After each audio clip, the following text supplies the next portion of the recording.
the audience who, so majority far. So they like the majority left one a little bit more.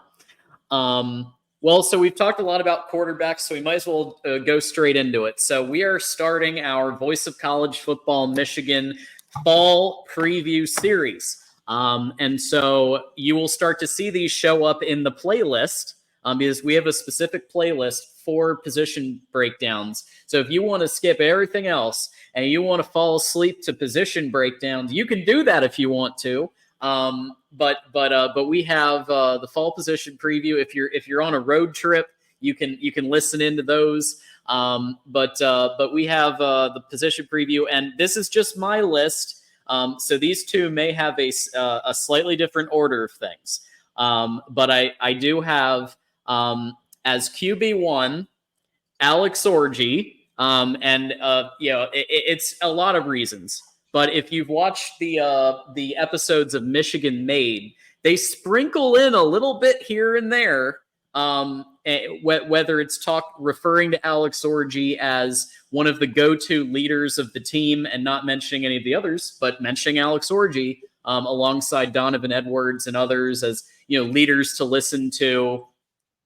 You've seen Alex Orji set up in practice, handing off to Donovan Edwards.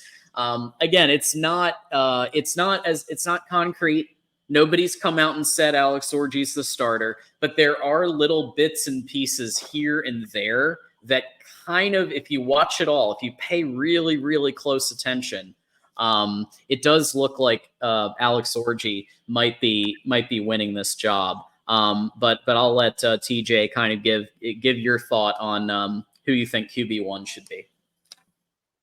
Yeah, so I think our community, and I know we got a lot of new viewers. We've gained a lot of subscribers recently. Alex Orji is who I do think will be QB1. I think. Listen, I know they're saying it's a camp battle, and I'm sure it is. They're not going to hand it to anybody.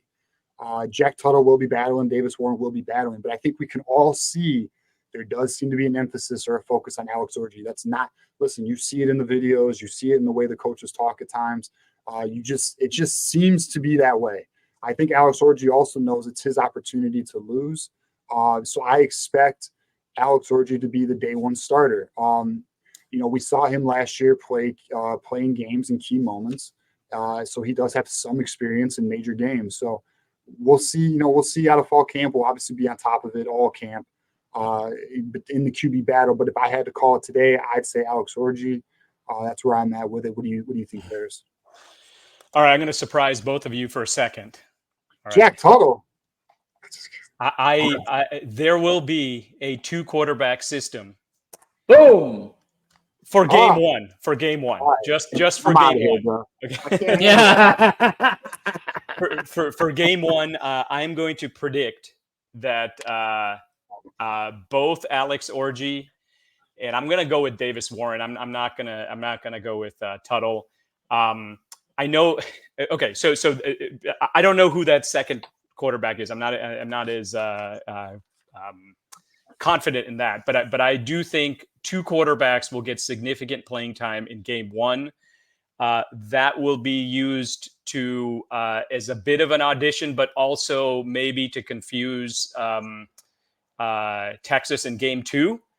This is just purely speculation, but I do believe in Alex Orji as the long-term quarterback for Michigan, as the starter this year.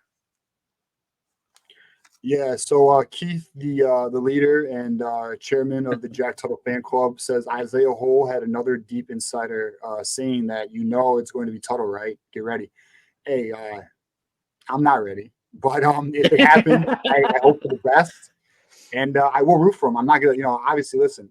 Whoever can win us games, I'm all in. It's just personally, I'm not. I'm concerned with our ceiling. Yes. People know my position on this. Yeah, and so in terms of the ceiling, let's kind of talk about that because the ceiling is Michigan played the ceiling last year, and that is Milroe, right? And Sure. 2023 Milroe is the ceiling. I mean, if I don't expect more than that, but if Alex Orji can be at 80% of what Jalen Milroe was last year, if he can keep the turnovers down, if he can keep the penalties down on offense, if I think one important thing is this year, unlike maybe last year, there may be a third and whatever, and maybe we run. I mean, I know we ran a lot last year on third down and long, but maybe we just go ahead and accept that, hey, once in a while we're going to have to punt because our defense is kind of like an offense. It's going to be so good. Let's not make mistakes. Let's be very smart with the football. Let's not have fumbles. Let's not have penalties. If Alex Orji can keep all of that in check, I believe that is more important than the stat that we've been talking about, the 62% completion percentage, as kind of like a magic number.